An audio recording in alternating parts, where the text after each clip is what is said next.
ሰይዶ ማለት ኣብ ኣፍሪካ ሴኔጋል ብትበሃል ሃገር ዝነብር ወዲ 16 ዓመት ቆልዓ እዩ። ምስ ኣዲኡን ኣናእሽተ ኣሕዋቱን ቅልል ዝበለ ህይወት ይነብር ነበረ። ካብ ገዝኡ ብሕታዊ ወዲ ብምዃኑ ቤተሰቡ ናይ ምሕጋዝ ሓላፍነት ኣለኒ ይብል። ኣብ ሙዚቃ እውን ጽቡቕ ክእለት ስለ ዝነበሮ ኣብ ኣውሮፓ ሓደ እዋን ክሳኽዕለ ይኸውን ኢሉ ተስፋ ይገብር ነበረ። ስለዚ ድማ ምስ ሓደ ወደኩ ዝኾነ ሙሳ ንስደት መኸዲ ዝኸውን ገንዘብ ንምእካብ ኢሎም ኣዲኡ ከይፈለጠት መዓልታዊ ስራሕ ሚነዋለ ምስራሕ ይጅምሩ። ሓደ ምሸታት ከዓ ብናይ ተዓዶም ባህሊ ኣብ ዝግበር ጸወታ ሰይዶ ምስ ዓርኩ ኮይኑ ኸበሮ እናወቕዑ ሰቦም የዘናግዑ ነበሩ። ብድሕሪዚ ሰይዶ ናብ ገዝኡ ኣብ ዝተመለሰሉ እዋን ነዲኡ ናብ ኣውሮፓ ክኸድ ከም ዝደልን ፍቓዳ ንኽትህቦን ንምሕታት ድፍረት ረኸበ እሞ ኣብ ኣውሮፓ ኸይዱ ናይ ዓዱ ናይ ሴኔጋል ሙዚቃ ከፋልጥ ከም ዝደልን ከም ዝሳኽዐሉን ይዛረባ። ኣዲኡ ግን ሓደገኛ ምዃኑ ስለትፈልጥ ኣብ ዓዱ ክኸውን ዝበዝሑ ኣዕሩኽታ እውን በዚ ስደት ዝብልዎ ህይወቶም ከም ዝሰኣኑን ትነግሮ። ሰይዶ ግን ንኸእምና ዋላ እንተፈተነ ኣዲኡ ግን ክትሰምዖ ኣይከኣለትን። ናይ ብሓቂ ኣዲኡ ናይ ምሕጋዝ ድሌት እንተሃልይዎ ናብ ዕዳጋ ወፂኡ ክሕግዛ ከም ዘለዎ ተቆጢዓ ትዛረቦ እሞ ንሱ ድማ ይቕሬታ ሓቲቱ ናብ ምድቃሱ ኸደ።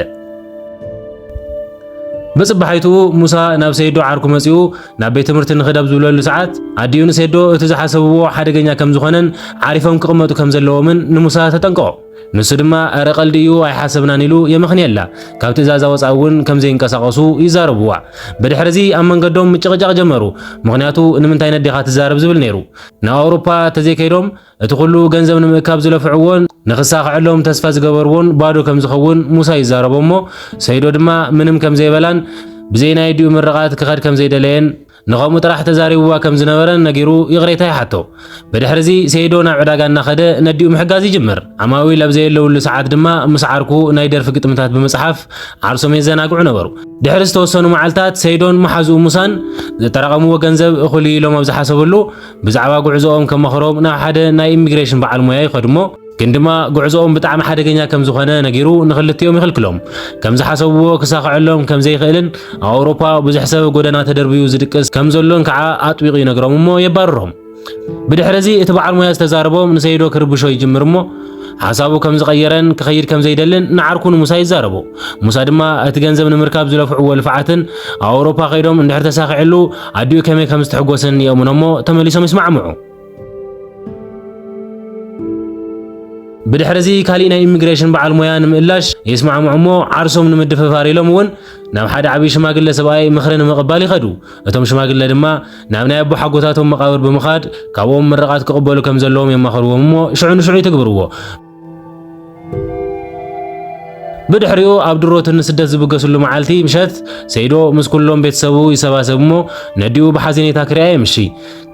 ካብ ቤተሰቡ ዝፍለየላ ናይ መወዳእታ መዓልቲ ምዃኑ ሓሲቡ ይሓዝን። ግን ድማ ጻዕሩ ተሳኺዕሉ ከም ዝርኢ ተስፋ ገበረ። ሽዑ ብልቡ ነዲኡ ትእዛዛት ብዘይምኽባሩ ይቕሬታ ሓቲቱ ንመንገዱ ጸልዩ ይሓድር። ክወግሕ ኣከባቢ ድማ ኩሉ ሰበብ ዝደቀሰሉ ተላዒሉ ሻንጥኡ ሒዙ ካብ ገዛ ወፀ። ምስ ዓርኩ ንኽልተ መዓልቲ ምስ ተጓዓዙ ኣብ ናይ ኒጀር ዶብ ቅድሚ ምብፅሖም ኣብ ዝኾነት ከተማ ይዕርፉ እሞ ፌክ ፓስፖርት ንምስራሕ ናብ ዝኾነ ቦታ ይኸዱ። ምኽንያቱ ዕድሚኦም ስለ ዘይኣኸለ ሕጋዊ ፓስፖርት ክረኽቡ ይከኣሉ ነይሮም። ብድሕሪዚ እቲ ዝተሳፈሩሉ ባስ ጉዕዞ ይጅምር እሞ ኣብ ናይ ኒጀር ዶብ ምስ በጽሑ እቲ ፈታሽ ፖሊስ ናይ ተሳፈርቲ ፓስፖርት ሓደ ብሓደ ክርኢ ይጅምር እሞ ኣብ ንበዓል ሰይዶን ሙሳን ምስ በጽሐ ፌክ ፓስፖርት ምዃኑ ይበጽሐሎም። ኣብ ሰዓት እቲ ፖሊስ ወይ $50 ወይ ቤት ማእሰርቲ ኢሉ ይማርጾም። ካሊእ ኣማራጺ ስለ ዘይነበሮም $50 ከፊሎም ይሓልፉ። ድሕሪ ዝተወሰነ ሰዓታት ድማ ኣብ ኒጀር ካብ ዝርከቡ ከተማታት ሓንቲ ኣጋዳስ ኣብ ዝበሃል መናሃርያ ይበጽሑ እሞ ናብ ሊብያ ትሪፖሊ ዝበጽሕሉ ቁልጡፍ ኣማራጺ ከም ዘሎ ብቐጥታ ጣልያን ከም ዘእትዎምን ሓደ ዝሓተትዎ ሰብ ይነግሮም። ሰይዶን መሓዙኡን ከዓ ከየመናቱ ይስማዕምዑ እሞ ንጉዕዞ ዝተሓተትዎ ገንዘብ ከፊሎም ምስ ካልኦት ከምኦም ዝበሉ ስደተኛታት ይሕወሱ። ሽዑ ምሸት ኩሎም ተጓዓዝቲ ኣብ ዝተኣከብሉ ብዛዕባ መንገዶም ዝገመትዎን ዝፈልጦና ዝብልዎን ክዘራረቡ የምሽዩ። ሓደ ካብኦም ኣብ መንገዲ ብዙሓት ልያቡ ከም ዘለውን ገንዘቦም ክሓውኡ ከለዉ ኣብ ከባቢ ፓንቶምን ገለን ክሓውዎ ከም ዘለዎምን ይዛረቦም እሞ ኩሎም ይደናገጹ። ድሕሪ ብዙሕ ምዝርራብ ድማ ኩሎም ይፈላለዩ። በጽባሕይቱ ንጉዕዞኦም ዝኸውን ነገር ምስ ዓደጉ ሙሳ እቲ ወዲ ዝበሎም ካብ ምእማን ዝተልዓለ ገንዘቡ ኣብ ማዓንኮር ውሽጢ ይሓብኦ። ምሺ ምስ በለ ኩሎም ስደተኛታት ጉዕዞ ናብ ሊብያ ኮይኑ ናብ ሓደ ፒክኣፕ መኪና ተጻዒኖም ጉዕዞኦም ጀመሩ። ይኹን እምበር እቲ መንገዲ ሕማቕ ብምንባሩ አንደበት ኣብ ጉዕዞኦም እቲ መኪና ኣብ ዝንገጫገጨሉ ሰዓት ሓደ ተሳፋሪ ስደተኛ ካብቲ መኪና ነጢሩ ናብ መሬት ይወድቕ እሞ እቲ ሽፌር ኣብ ክንዲ ዝማልኦ ጉዕዞ ይቕጽል። ሙሳ በዚ ብጣዕሚ ይደናገጽ። بدحرزي دحرز توسنة وعزو تمكينات تطويبل أما أخل مدربة دما نتم تسافرتي بحيلي وردوهم ገንዘቦም ተቀቢሎምዎም ከብቅዑ ደርበዮምዎም ኸዱ በድሕሪዚ ሰይዶን መሓዙን ምስቶም ካልኦት ጉዕዞ ብእግሪ ጀመሩ ናብ ሊብያ ትሪፖሊ ድሕሪ ብዙሕን ከቢድን ጉዕዞ ብሰንኪ ጥሜትን ጻምን ሓንቲ ጓል ካብኣቶም ምስዳር ኣብይዋ ትወድቕ ሩዶኒ ዝብል ድምፂ ተስምዕ እሞ ሰይዶ ጎይ ኸይዱ ዝስተ ማይ ዋላ ክህባን ተፈተነ ውና ስሒታ ትወድቕ ኣብ ሰዓት መሓዙ ሙሳ መጓዓዝቶም ገዲፎምዎም ይኸዱ ከም ዘለዉ ገዲፍዋ ንኽመጽእ እናተቆጥዐ ይዛረቦሞ ሰይዶ ኣብ መዋጥር ይኣቱ ኣብ መወዳእታ ኣማራፂ ስለ ዘይነበሮ ይቕረይ ተሓቲትዋ ንብዓት እናተሓናነቆ ገዲፍዋ ይኸይድ ድሕሪዚ ንምሸቱ ኣብ ሊብያ ዋላ እንተበጽሑ ናይቲ ዶብ ሓለብቲ ረኸብዎም ንኹሎም ዘለዎም ገንዘብ ድማ ዘረፍዎም ኣብ ፍተሻ ሰዓት እቶም ፈተሽቲ ስለ ዝተጠራጠሩ ከብዲ ዘጽሪ መድሓኒት ኣገዲዶም ኣስተይዎም ብድሕሪዚ ሙሳ ገንዘብ ሓቢኡ ስለ ዝተረኸበ ይኣስርዎ ኣብ ሰዓት ዓርኩ ምንም ክገብር ኣይከኣለን እንታይ ከዓቕሚ ነይርዎ ሰይዶ ሕዝውን ብዘይ መሓዙ ሙሳን ብዘይ ገንዘብን ጉዕዙ ቀጸለ ድሕሪ ብዙሕ ጉዕዞ ናበይ ከም ዝወስድዎም ከይፈለጡ ናብ ሓደ ናይ ጽዕነት መኪና ንኽኣትዉ ተገበሩ እሞ ድሕሪ ጻኒሐት ናብ ናይ ሊብያ ሓደ ከተማ ይበጽሑ ግን ድማ ዝተወሰድሉ ቦታ ናብ ናይ ዘይሕጋዊ ናይ ሰባት ዝውውር ማእኸል ነይሩ ኣብ ሰዓት በባዓዶም ተረቢሎም ምስ ኣቐመጥዎም ሓደ ተርጓሚ ካብዚ ነፃ ዝኾኑሉ ብሕታዊ መንገዲ ክዛረቦም ይጅምር ኩሎም ናብ ቤተሰቦም ደው ኢሎም $800 ክኸፍሉ እንተኺሎም ጥራሕ እዮም ክሰድዎም ዝኽእሉ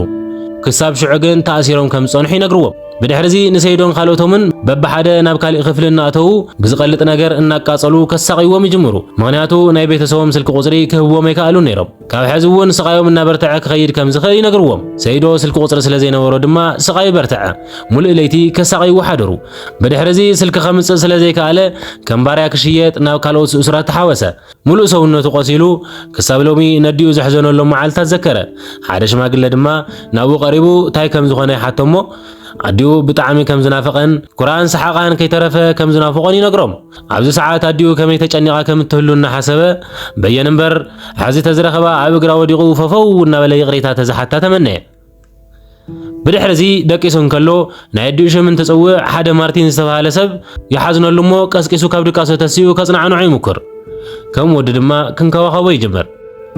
ንጽባሕቱ ካብቶም ኣሰርቲ ንናይ ጉልበት ስራሕ ስለ ዝደልይዎም እንትመርጹ ማርቲን ንሰይዶ ኢዱን ከውፅእ ይገብሮሞ ሓቢሮም ይወፁ ኣብ መሸጣ እናሃለዉ ከዓ ሓደ ዓዳጊ ንማርቲን ንኽገዝእ ድሌት ይሕድር እሞ ግን ማርቲን ንሰይዶ ገዲፍዎ ክኸይድ ኣይደለየን ስለዚ ንኽልቲኦም ንኽዕድጎም ይሓቶሞ ናይ ዕድል ነገር ኮይኑ እቲ ዓዳጊ ይስማዕማዕ ድሕሪዚ ሰይዶን ማርቲንን ናብ ናይ ዓዳጊኦም ምዕሩግ ገዛ ብመኪና ይውሰዱ ዝሰርሕዎ ስራሕ ምስ ተነገሮም ምግቢ ንኽበልዑ ይዓርፉሞ ማርቲን ንሰይዶ ናይ ቤተሰቡ ፎቶ እናርአየ ዕድሚኡ ምስ ደቁ ከም ዝመሳሰልን በዚ ምኽንያት ድማ ከም ውላዱ ከም ዝሪኦን ንሰይዶ ይዛረቦ ሰይዶ ድማ ምስኡ ሓቢርዎ ዝመፀ ወደኩ ኣብ መንገዲ ተኣሲሩ ብምትራፉ ሓዘብ ጎኑ ሰብ ዝበሃል ከም ዘይብሉ ይነግሮሞ ማርቲን ሓደ መዓልቲ ክራኸቡ ከም ዝኽእሉ ተዛሪቡ ይበረታትዖ መዓልታት ሓሊፉ ማርቲንን ሰይዶን ዝተኣዘዝዎ ብኣግባብ ይሰርሑ ኣለዉ ስርሖም ጽቡቕ ብምንባሩ ሓለቆም ፈተወሎም እሞ ናብቲ ዝሰርሕዎ ዘለዉ ተወሳኺ ዝኾነ ፎቶ ኣምፂኡ ከም ተብቲ ስእሊ ዘሎ ኮፍ ኣቢሎም እንተሰሪሖምሉ ሓለቆም ከም ሽልማት ክሰዶም ከም ዝኽእልን ናብ ዋና ከተማ ትሪፖሊ ዘሎ ጉዕዞኦም ድማ ወፃኢኦም ከም ዝሽፍንን ይዛረቦም በዚ ድማ ሰይዶን ማርቲንን ድሌቶምን ሓጎሶምን ሰማይ በጽሐ በድሕሪዚ ስርሖም ወዳዲኦም ሓለቆም ነቲ ዝሰርሕዎ ፋውንቴን ክርኢ መጸሞ ውፅኢቱ ድማ ደስ ዝብል ነበረ ቃል ብዝኣተወሎም መሰረት ድማ ንጽባሕቱ ነፃ ይሰዶም ዝኸድሉ ቦታ ግን ዝተፈላለዩ ብምንባሩ ማርቲንን ሰይዶን ክፈላለዩ ወሰኑ እቲ ምኽንያት ድማ ማርቲን ጉዕዙ ናብ ጣልያን ዝቕጽል እንትኾን ሰይዶ ግን ሓዊ ሙሳ ንክእልሽ ንድሕሪት ክምለስ ምዃኑ እዩ ተሓቋቂፎምን ሰይዶን ማርቲን ኣመስጊንዎ ማርቲን ድማ ሓው ንኽረክብ ብጸሎት ከም ዝሕግዞ ተዛሪብዎን ይፈላለዩ ኣብ ዝቕጽሉ መዓልታት ሰይዶ ንሙሳ ኣብ ትሪፖሊ ኣብ ዝርከቡ መዕቆቢ ቦታታት ክእሉ ሸቐነየ ክረኽቦ ግን ኣይከኣለን ሓደ መዓልቲ ግን ሙሳ ናብዚ ክመጽእ ከም ዝኽእልን ክረኽቦ ከም ዝኽእልን ተስፋ ይገብር ድሕሪ ግዜ ሰይዶ ኣብ ትሪፖሊ ተቖጺሩ ኣብ ዝሰርሐሉ ሓደ ቦታ ኣብ ናቱ ተመሳሳሊ ዕድመ ዝኾነ ቆልዓ ናብ ከባቢኦም ከም ዝኣተወ ሰምዐ እሞ ብፍጥነት ኸይዱ እንትሪኦ ናይ እማን እውን ሓውን መሓዙን ሙሳ ኮይኑ ረኸቦ ሰይዶ ተወርዊሩ ሓቆፎ እሞ በዚ ፍጥነት እዚ ክረኽቦ ይኾን ኢሉ ከም ዘይሓሰበ ይነግሮ ኣብ ሰዓት ሙሳ ካብ ቤት ማእሰርቲ ከምልጥ ኣብ ዝፈተነሉ ግዜ ብጥይት ኣብ እግሩ ከም ዝተወቅዐ ይነግሮሞ የርእዮ ሙሳ ምንቅስቓስ ከም ዘይኽእል ናብ ዓዱ ናብ ሴኔጋል ንኽምልሶ ድማ ይሓቶ ሰይዶ ግን ብግድኡ ክሳብ ሕዚ ዝኸፈልዎ መሳእቲ እናዘከሮን ንስኻ ሰብኣይኻ ኣጆኻ እናበለን ከበረታትዑ ይፍትን ንኣውሮፓ ንኻኣቱ እውን ዳርጋ ሓደ ስድሪ ከም ዝተረኸም ይዛረቦ ኣብዚ ሰዓት ሙሳ ክረጋግዓን ክጽናዕን ጀመረ ድሕሪ እዚ ንጽባሕቱ ሰይዶ ሙሳ ናብ ዝሰርሓሉ ቦታ ኣብኡ ናብ ዝርከብ ዶክተር ሒዝዎ ይኸይድ እሞ እቲ ዶክተር ከዓ ምስ ረኣዮ ዓጽሙ ከም ዘይተረኸበን ንሰይዶ ናይ ኢንፌክሽን መድሓኒት ዓዲግሉ ንኽመጽን ይዛረቦ ሽዑ ዋላ እኳ መርፍን ዝተፈላለዩ መድሓኒትን ገይሩ ቁስሩን ተኣሰረሉ ኣብ ጣልያን ኸይዱ ንኡስ መጥባሕቲ ከም ዘድዮ ይዛረቦ ከይተሓከመ ነዊሕ ግዜ ተጸኒሑ እግሩ ናይ ምቁራጽ ዕድል ከም ዘጋጥሞ እውን ይዛረቦ ብድሕሪ እዚ ሰይዶ ብጣዕሚ ስለ ዝተጨነቐ ናብ ናይ ኢሚግሬሽን ሰባት ይኸድሞ ይረኽቦም የዛረቦም ድማ ግን ከዓ ብዛዕባ ክፍሊት ኣብ ዝዘራረብሉ እዋን እቲ ዝሓዘ ገንዘብ እኹል ኣይነበረን ዘለኒ ገንዘብ ስጥራሕ እዩ እናበለ ምምሕፃን ይጅምር ኣብ መወዳእታ ድሕሪ ብዙሕ ለመና እታ ጀልባ ባዕሉ ዝዝውራ እንተኾይኑ ከም ዝፈቐደሉ እቲ ሓለቓ ይዛረቦ እታ ጀልባ ሒዙ ካልኦት ተሳፈርቲ እውን ሒዙ ንኽኸድ ስራሕ ሂቦሞ ንመሓዙ ክብል እሺ ይብል ብድሕሪ እዚ ጀልባ ከመይ ከም ዝግናሕን ንሰሜን ኣንፈት ተኸቲሉ ጣልያን ከመይ ከም ዝኣቱን የረድኦ ንምሸቱ ኩሉ ስደተኛ ብዝደቀሰሉ ናይ ኩሉ ህይወት ኣብ ኢዱ ምዃኑን እታ ጀልባ እንተጥሒላ ንኩሉ ሰብ ተመላሊእዎ ከም ዝሞትን እንተሓስብ ጭንቀቱ ዘየደሞ ንግሆ ናብቲ ሰብኣይ ተመሊሱ ሓሳቡ ከም ዘቐየረ ይዛረቦ እቲ ሰብኣይ ድማ በቃ ሓደ ግዜ ከም ዝተስማዕምዐን ኩሎም ስደተኛታት ሒዙ ንምኻድ ግዴቱ ከም ዝኾነን ይነግሮሞ ንምሸቱ ኩሎም ንጉዕዞ ይዳለዉ ብድሕሪ እዚ ሰይዶ ዝሓዞም መሓዙኡን ካልኦት ስደተኛታትን ጉዕዞ ይጅምሩ ድሕሪ ዝተወሰነ ጉዕዞ ሰይዶ ብሩሑቕ መብራህቲ ይርኢ እሞ ናብ ጣልያን ዝበጽሐ መሲልዎ ብጣዕሚ ይሕጎስ እንተኾነ ግን እቲ ዝረኣይዎ መብራህቲ ነዳዲ ካብ ዘውፅኡ መርከባት እዩ ነይሩ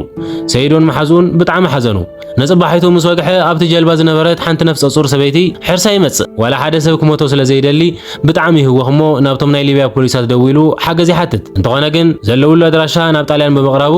ናብ ጣልያን ዘለዉ ናይ ዶብ ፖሊሳት ደው ኢሎም ሓገዝ ክሳብ ዝሓትሎም ንኽጽበዩ ይነግርዎ ነዚ ምስ ሰምዐ ይረጋግዕ እሞ እንተኾነ ግን ሰዓታት ሓሊፎም ብዘይ ሓገዝ መሸ ሰይዶ መሊሱ ናብ ናይ ሊብያ ፖሊሳት ዋላ እንተደወለ ደስ ዘይብል ግር ዘብል መልስታት ይህብዎ ተስፋ ሰኣነ እሞ ብፍጥነት ንቕድሚት ክጓዓዝ ከም ዘለዎ ወሰነ ድሕሪ ሰለስተ ከበድቲ ናይ ጉዕዞ መዓልታት ብዙሓት ዋላ ሓሚሞም እንተወደቑ ጣልያን ኣተዉ እታ ጥንስቲ እውን ብሰላም ተገላገለት ብድሕሪ እዚ ናይ ጣልያን ናይ ነብሰ ድሕን ሰራሕተኛታት በጽሑሎም ሰይዶን ካልኦት ተጓዓዝትን ድማ ሓጎስ ብሓጎስ እንትኾኑ እቲ ፊልም ይውዳእ ሰላም ፍቕርን ወዲ ሰብ